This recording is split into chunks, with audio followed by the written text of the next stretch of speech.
Coming up on NFL Primetime, Peyton Manning and company were rested, but were they ready for the Ravens in the divisional round? We've got it all. Plus, the New Orleans Saints brought out the heavy lumber and used it with authority against Arizona. Primetime has it all.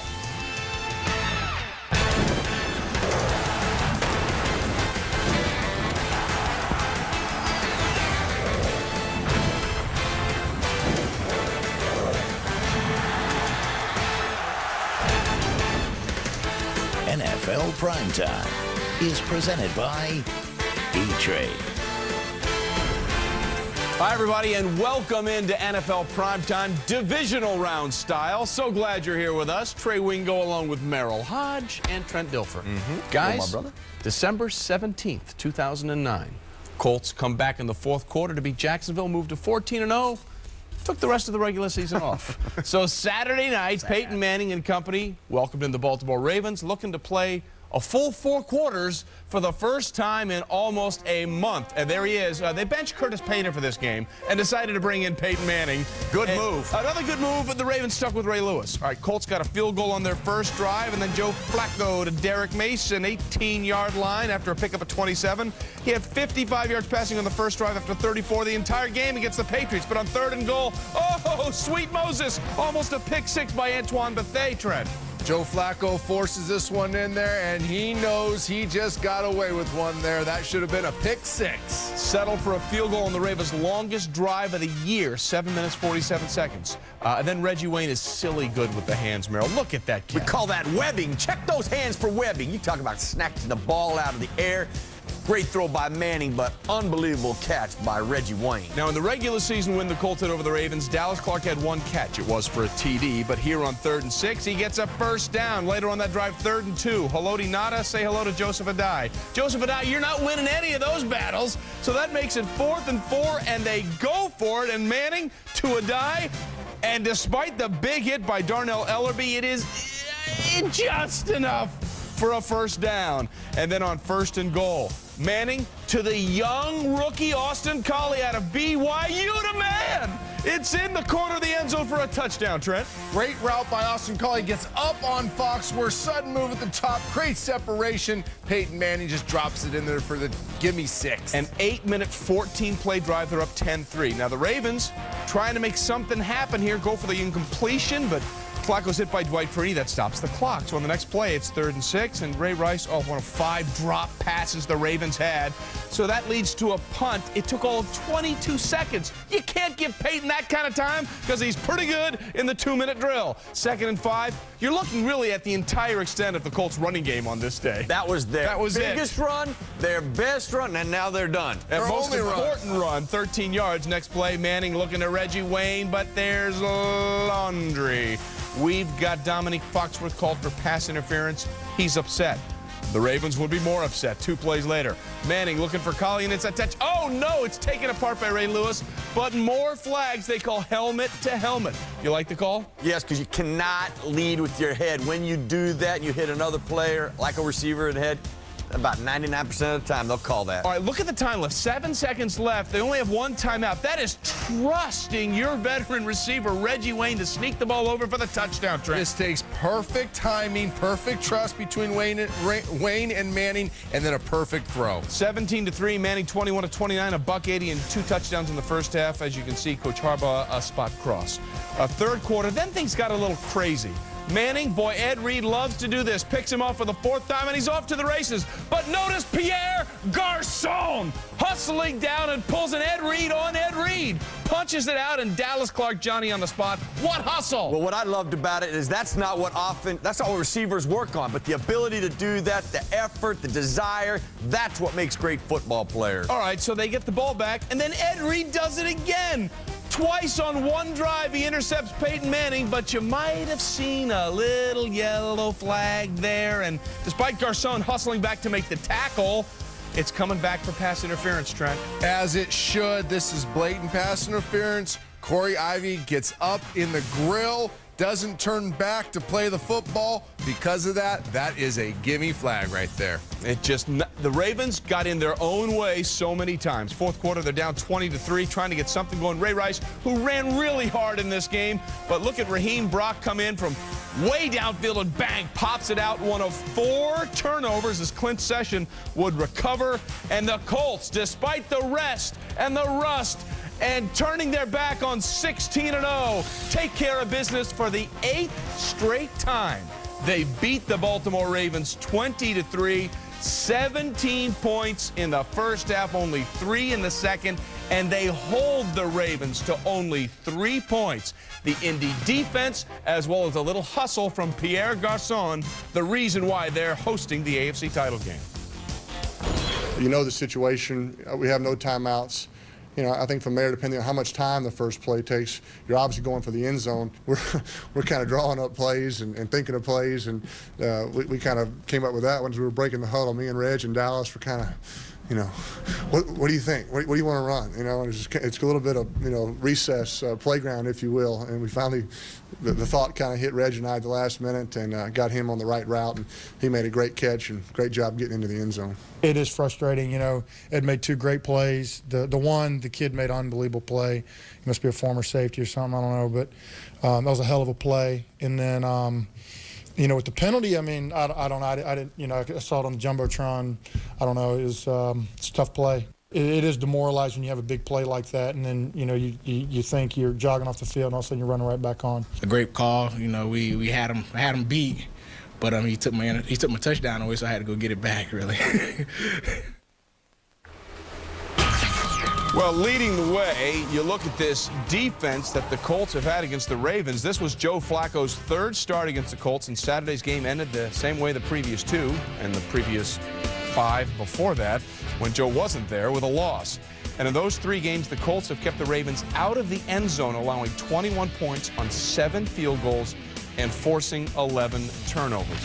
You know, when you talk about the Colts, you just don't ever really talk about that defense. But there was a guy on the field tonight, Merrill, in the form of Gary Brackett, who did everything for that Colts defense when they needed him to. And he's been doing it all year long. He has made more critical plays for this team in critical situations than any linebacker in football. He is a playmaker in Jesse. And the way he plays, the screen game, I'm telling you this, the play, if you didn't see this game, when they get to the screen game, you have got to see this. This could not be more perfect.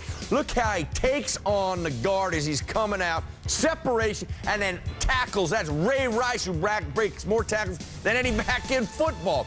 His ability to blitz as well, the timing, his tenacity, his quickness, his strength. It is simply amazing. There's nothing Gary Brackett cannot do and doesn't do. They ask him to do each and everything in coverage, blitzing, attacking. He's one of the smartest players in all of football. His coverage aspect, when the play is supposedly being extended, the guy is simply amazing. But it also speaks to what this Colt defense is all about now. You remember Bob Sanders put on IR weeks and weeks ago and thought, wow, there's no way this Colt defense will be the same. They are better. When you look at Mathis and Freeney and Brackett and Session on Bullitt, who has filled in. Right. Fastest defense in football, and they are for real. And their rookie corners are also playing really well. The 3 points, the fewest allowed in the Peyton Manning, Bill Polian era by a defense in the playoffs. But there was one real concern on offense, and it wasn't Curtis Painter's backup, Peyton Manning. It was the young receivers, Austin Collie, Trent, and Pierre Garçon. How would they respond for the first time with that layoff in playoff pressure? And it was a legitimate concern because they'd never gone through this process where they had to not play a lot of football at the end and have to get that rhythm and timing during practice. But both these guys, Pierre Garçon and Austin Collie, showed up big for Peyton Manning, and Peyton Manning trusted them throughout the night. And it started early. He wasn't just looking for Clark and Wayne. He started off early looking for Garçon, and this guy Collie, especially in the critical moments, the 3rd down, the red zone, kept going to him, and they continued to do their part, getting open versus man, finding the soft spot versus the zones, running crisp routes, and then finishing the plays. And that's what you're looking for young guys, that they finish everything they do. Talk about finishing. This might be the play of the playoffs. Pierre Garçon, not even in your picture, never stops, gets to Ed Reed, and then punches the ball loose. That is a phenomenal effort by Pierre Garçon, but both of them all night long showed up big, and there is much of the reason why this the Colts won this game is Peyton Manning or the defense. And the trust that Peyton Manning has in those young wide receivers, he threw to them at critical times. And they move on, and the Colts will host the AFC Championship game. Now, you saw Ed Reed pick off Peyton Manning not once but twice. One of them was taken away. It was Ed Reed's 7th postseason interception in 7 postseason games. But was it his last? Here's what Ed Reed, who was playing with a neck injury, had to say after the game. Well, it's 50-50. You know, I got great doctors that I deal with, you know, so you see them reevaluate things and see how it goes in the next couple of days. So that's what it comes down to, is what the doctors tell you? No. No? No, it's my decision, man. You know, at the end of the day, it's my decision to play. Again, Ed Reed saying it's 50-50 whether or not he'll come back next year. He's been dealing with a neck injury. You can't overestimate or overstate what he does for this defense back there playing center field. No, and I think it's you can never make a decision after a game like this. A win or a loss is the most difficult time to make that decision. I think once Ed Reed pulls away and has a couple months to reevaluate and reflect, he will make the right decision. And I do think it comes down a little bit of medical. Whatever that doctor says based on the injury he has, if they suggest he doesn't play, probably the smart thing not to play. Absolutely. If he retires, this league's losing a great player, but Ed Reed's got to do what's best for Ed Reed. If there is any chance of him risking long-term injury, then he needs to give up this game and move on to bigger and better things. And let's be clear, I'm pretty sure Baltimore feels this way. Let's give Ed Reed Brett Favrean length in deciding whether or not he's going to retire. A whole year? Don't have to wait till come back in August if you're feeling Training good, camp next year. and then we'll see what happens. That's what's next for the Ravens. The Colts move on to host the AFC title game. Number 1 took care of business in the AFC. Did the Saints, in turn, handle their business against Arizona? Leading the Way is brought to you by Audi. Truth in engineering. So this is my friend Frank and his retirement plan. 1 golden crown. Come on, Frank. How long have we known each other? Go to E-Trade. They got killer tools, man. They'll help you nail a retirement plan that's fierce. 2 golden crowns. You realize the odds of winning are the same as being mauled by a polar bear and a regular bear in the same day? Frank! Oh, wow. You didn't win? I want to show you something. It's my shocked face. Get a retirement plan that works at E-Trade. Yes!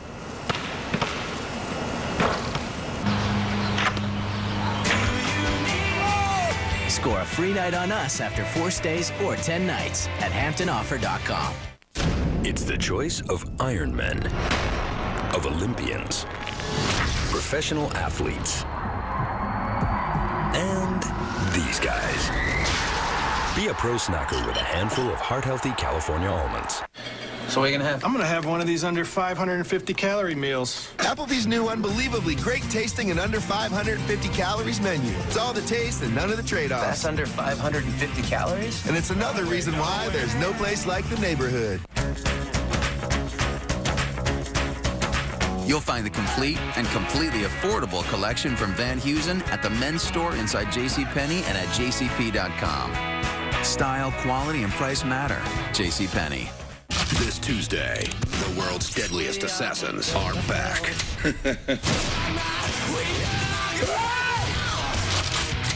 Tonight's gonna end badly. The director of Narc presents Smokin' Aces 2 Unrated this Tuesday. I'm here with Troy Polamalu. Tell us about the goal line stand. Well, I owe my great hair to Head & Shoulders. It's for more than just dandruff. That's not what I asked, Troy. Isn't it? No. Isn't it? Yes. Head & Shoulders, 7 benefits, 1 bottle. The NFL and its players are committed to improving the health of kids everywhere. That's why we're encouraging them to get at least 60 minutes of exercise and play every day. It's called NFL Play 60. The best 60 minutes of the day. Join the movement at NFLRush.com.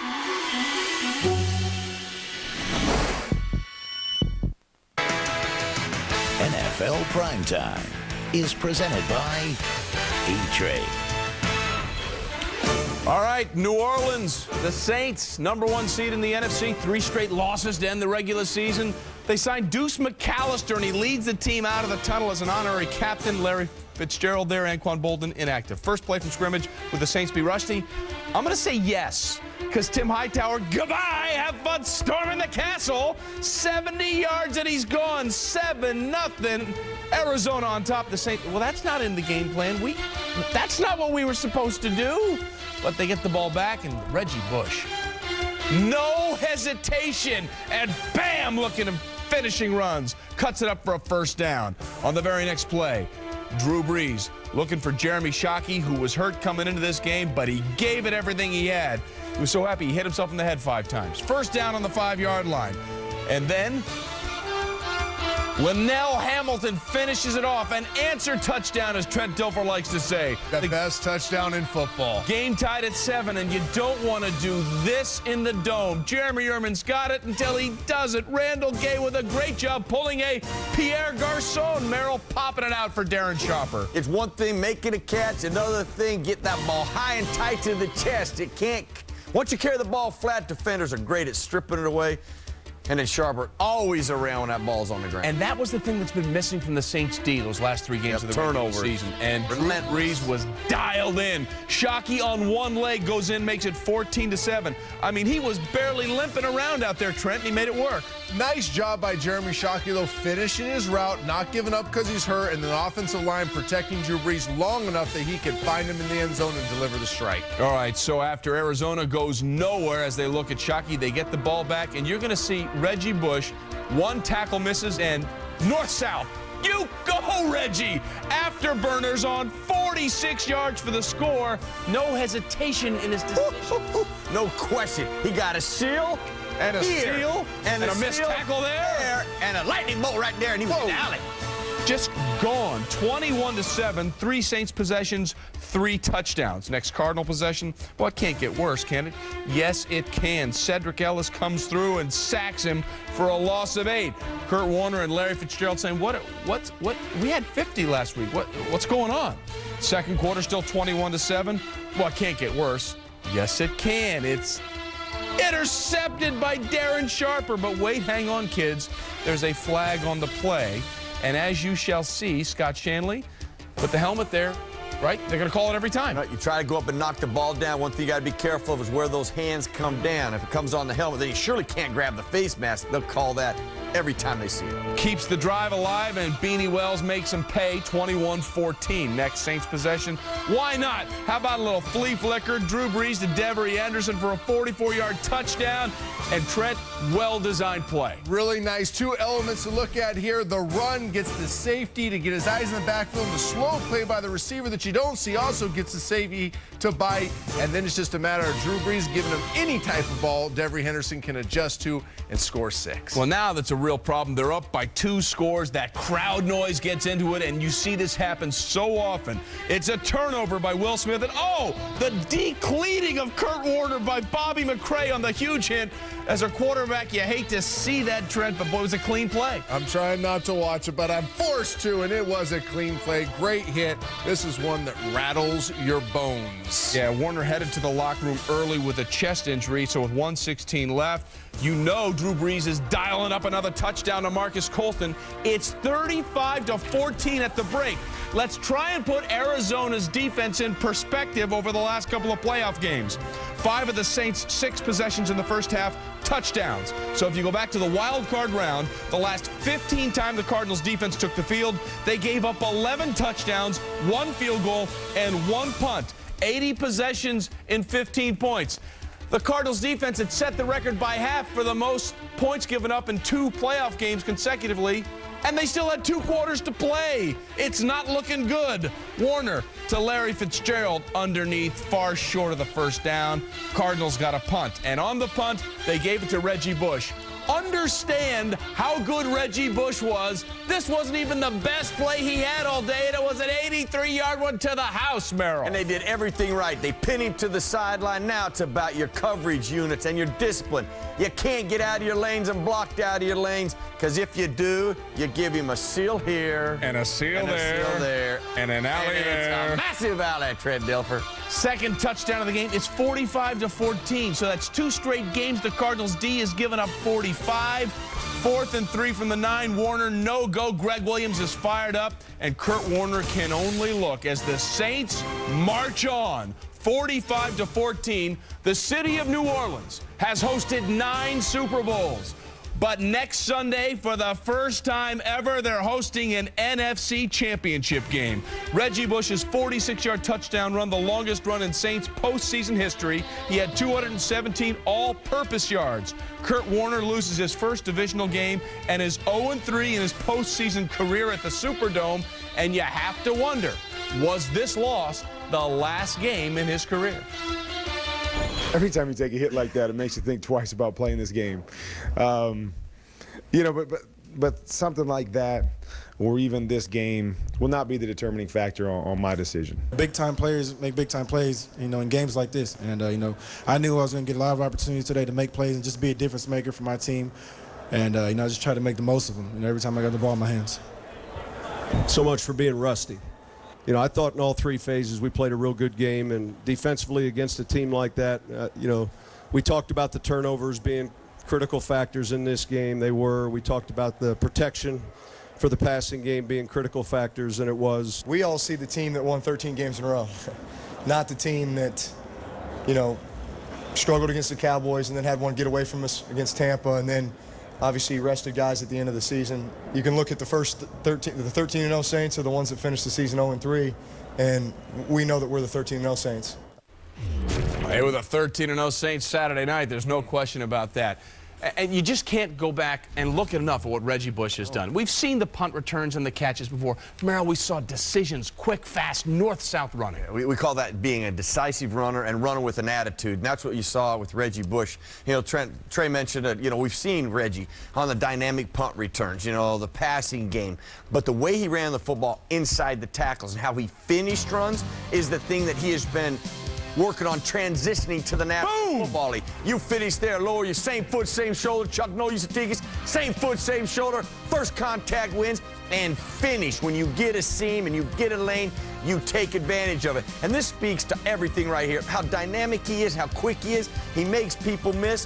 One thing people need to realize, Reggie Bush, his entire life as a young player, as a player at college at USC, when you transition to the NFL, the hash marks. Just look at this punt return. Look where the hash marks are in the NFL. The game is played in the middle of the field in the NFL. In college, those hash marks are wide, and college is played on the perimeter. So Bush having to learn how to transition. As far as the running goes, the physical running, it's a different style of the NFL, but we saw it today. Now, the key is to keep that going on into the NFC Championship game. And he had some alleys to run through. Big. And he had them because the bigs for the New Orleans Saints played big. That offensive line was great. They moved the line of scrimmage, created alleys and seams in the run game, and protected Drew Brees. Drew Brees will tear you apart no matter what if given time. Look at him scan the field, pure progression passing. 1, 2, 3. He's going to get to their open receiver if he has time. Look at the wall, create the line of scrimmage. They absolutely stone the Cardinals up front. Drew Brees gets all the way back across the field and finds Shockey. And then in the run game, moving the line of scrimmage, getting up, working your double teams, getting to the next level, creating seams and alleys for Reggie Bush and these runners, and then finishing runs. The reason the Saints are so good on offense, the skilled players shine because the bigs do the dirty work, and they allow them to be versatile in all areas of offense. And, you know, this postseason has been a little different than in years past. You have the Colts advancing, and you also have the Saints advancing. First time since 2004, we've had both #1 seeds advance to conference championship play. When we continue here on NFL Primetime, time to give out the awards. Who stood out? Primetime performers, divisional style. You are watching NFL Primetime, presented by E-Trade.